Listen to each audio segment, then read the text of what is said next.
বাংলাদেশৰ সংখ্যালঘু নাগৰিকৰ নিৰাপত্তা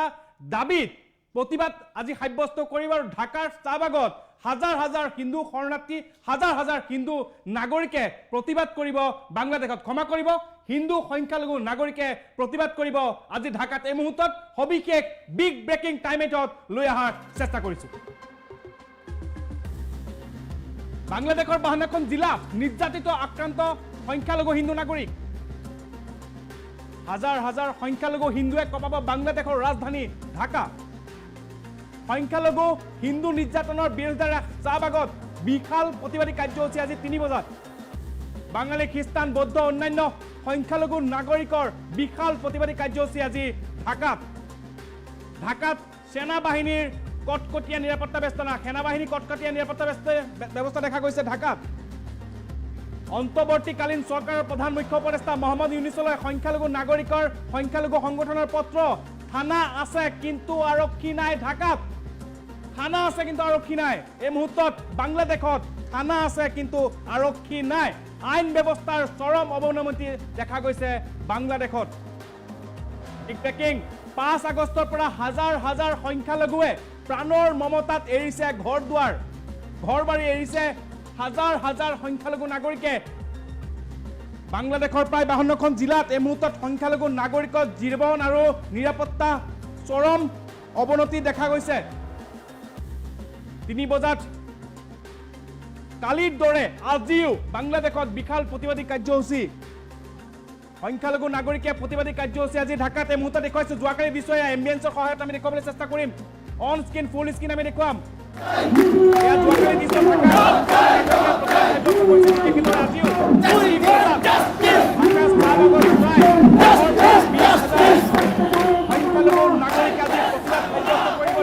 ইয়াৰ পূৰ্বে ঢাকাত উচ্চতম ন্যায়ালয়ৰ ন্যায়াধীশৰ ঘৰ ঘেৰাও কৰিছে জামাত বিএনপিৰ সদস্যসকলে এয়া যোৱাকালিৰ দৃশ্য যোৱাকালিৰ দৰে সংখ্যালঘু নাগৰিকে ওলাই আহিছিলে প্ৰতিবাদ সাব্যস্ত কৰিছে নিৰ্যাতনৰ বিৰোধিতা কৰিছিলে অন্তৰ্বৰ্তীকালীন চৰকাৰৰ ওচৰত আবেদন জনাইছে চট্টগ্ৰাম মনমোহন সিং কেইবাটাও প্ৰান্তে প্ৰান্তে সংখ্যালঘু নাগৰিকৰ ঘৰ দুৱাৰ মঠ মন্দিৰ ইত্যাদি ভাঙি দিয়া হৈছে ভাৰত বাংলাদেশ সীমান্তটো দেখা গৈছে কিদৰে আশ্ৰয় ল'বলৈ আহি উপস্থিত হৈছে সংখ্যালঘু নাগৰিক যোৱাকালিৰ দৃশ্য এয়া যোৱাকালিৰ চাহবাগৰ দৃশ্য এয়া যোৱাকালিৰ আৰু আজিও চাহবাগত কিছু সময়ৰ পাছতে হাজাৰ হাজাৰ সংখ্যালঘু নাগৰিকে প্ৰতিবাদী কাৰ্যসূচী ৰূপায়ণ কৰিব আৰু ইয়াৰ পূৰ্বে ঠায়ে ঠায়ে দেখা গৈছে সংখ্যালঘু নাগৰিকৰ প্ৰতিবাদ আৰু আজিও কিছু সময়ৰ পাছতে প্ৰতিবাদী কাৰ্যসূচী ৰূপায়ণ কৰিব যোৱাকালিৰ দৃশ্য সংখ্যালঘু নাগৰিকে প্ৰতিবাদ কৰিছিলে আৰু আজিও কিছু সময়ৰ পাছতে প্ৰতিবাদী কাৰ্যসূচী বিশাল প্ৰতিবাদী কাৰ্যসূচী ঢাকাত হাজাৰ হাজাৰ সংখ্যালঘু হিন্দুৱে কপাব বাংলাদেশৰ ৰাজধানী ঢাকা প্ৰধানমন্ত্ৰী মোদী আৰু কেন্দ্ৰীয় গৃহমন্ত্ৰী অমিত শ্বাহৰ স্পষ্ট যি বাণী টুইটযোগে তেওঁলোকে দিছে দুয়োগৰাকী নেতাই তাৰ পাছতে দেখা গৈছে বিশ্বৰ ৰাজধানীত সংখ্যালঘু হিন্দুৰ নিৰ্যাতনৰ বিষয়টো স্থান লাভ কৰিছে এই মুহূৰ্তত এয়া যোৱাকালি দৃশ্যৰ আজি এখন বিশেষ পত্ৰ দেখুৱাম বাংলাদেশৰ সংখ্যালঘু নাগৰিকে এখন পত্ৰ অন্তৰ্বৰ্তীকালীন চৰকাৰৰ প্ৰধান মুখ্য উপদেষ্টা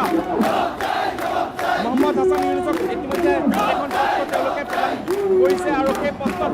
লিখা আছে বাংলাদেশৰ 52খন জিলাৰ কোন জিলাত ক'ত ক্ষতিগ্ৰস্ত হৈছে এয়া মহম্মদ ইউনুছলৈ দিয়া পত্ৰ আৰু এখন পত্ৰত স্পষ্টকৈ লিখা আছে ক'ত সংখ্যালঘু হিন্দু নিৰ্যাতিত হৈছে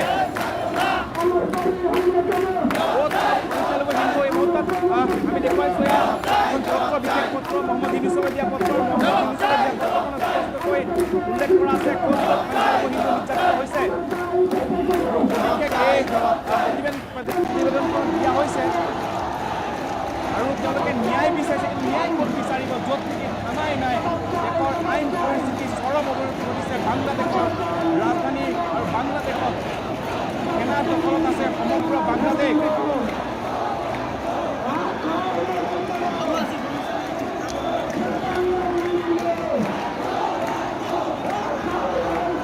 বিশেষ মন্তব্য আছে মন্তব্য শুনাই ল'ব বিচাৰিছোঁ সংখ্যালঘু নাগৰিকৰ মন্তব্য আছে মই শুনাই ল'ব বিচাৰিছোঁ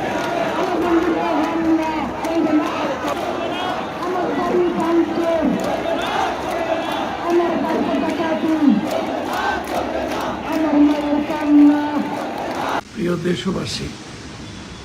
এবং সংখ্যালঘু ভাই ও বোনেরা, দেশ আজকে এক ক্রান্তিকাল অতিক্রম করছে। আমরা লক্ষ্য করেছি এই ক্রান্তিকালীন সময়ের মধ্যে আমাদের কাছে যে তথ্য আছে তাতে দেখা যায় দেশের 52টি জেলায় সংখ্যালঘুরা আক্রান্ত হয়েছে। তাদের বাড়িঘর, ব্যবসা প্রতিষ্ঠান, উপাসনালয়ে হামলা হয়েছে এবং এই হামলাটি অব্যাহত আছে। তাদের নারীদেরও শ্লীলতাহানি করা হয়েছে এবং সেটাও চলছে। এই অবস্থায় সংখ্যালঘু জনপদ আজকে সামগ্রিকভাবে বিপর্যস্ত হয়ে পড়েছে। এই পরিস্থিতি থেকে উত্তরণে এবং সাম্প্রদায়িক হামলা বন্ধে আমরা ইতিমধ্যে বিগত সরকার গঠনের আগে আমরা মাননীয় মহামান্য রাষ্ট্রপতি, সেনাপ্রধান, বিভিন্ন রাজনৈতিক দলের নেতৃবৃন্দ, দেশি বিদেশি সাংবাদিক বন্ধুদের আমরা সম্যক বিষয় এবং ঘটনাগুলো অবহিত করার চেষ্টা করেছি। গত পরশুদিন নোবেল জয়ী আমাদের সবারই শ্রদ্ধেয় ডক্টর ইউনূসের অন্তর্বর্তীকালীন সরকারের প্রধান হওয়ার পরে আমরা গতকালকেই তার কাছে একটি খোলা চিঠি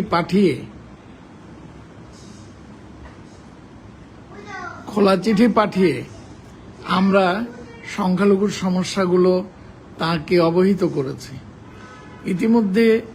বৈষম্য বিরোধী ছাত্র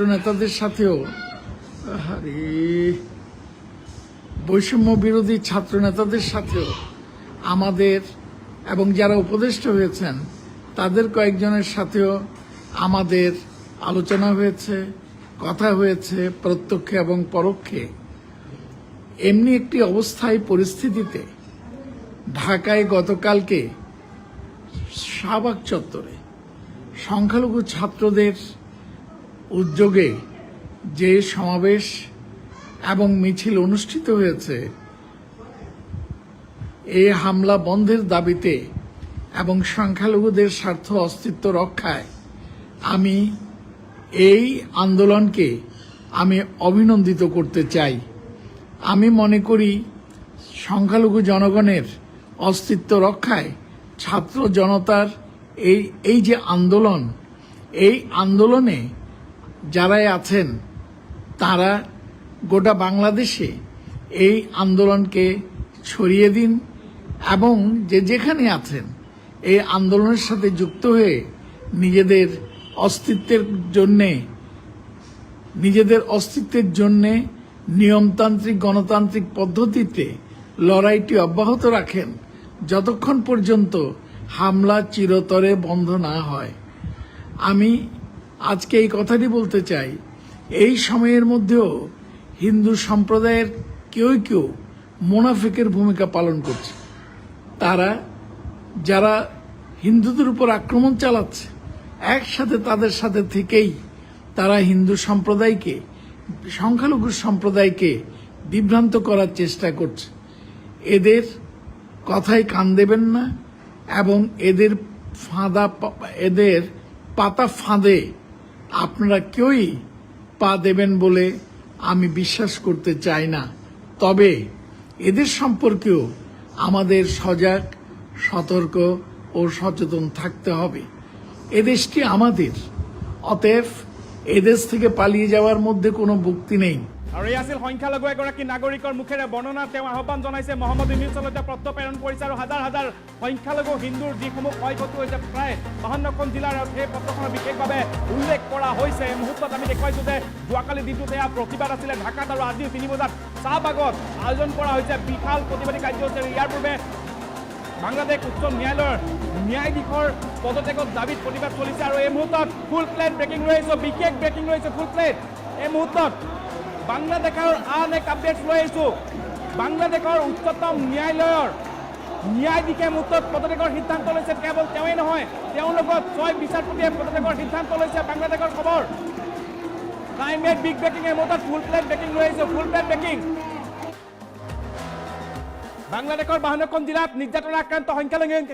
নাগৰিক এই মুহূৰ্তত ফুল ব্ৰেকিং লৈ আহিছোঁ নতুন আপডেট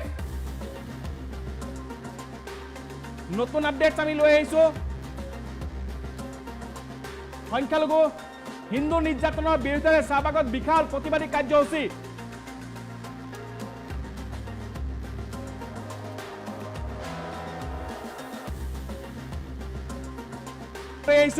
বাংলাদেশৰ নতুন আপডেট এই মুহূৰ্তত বাংলাদেশৰ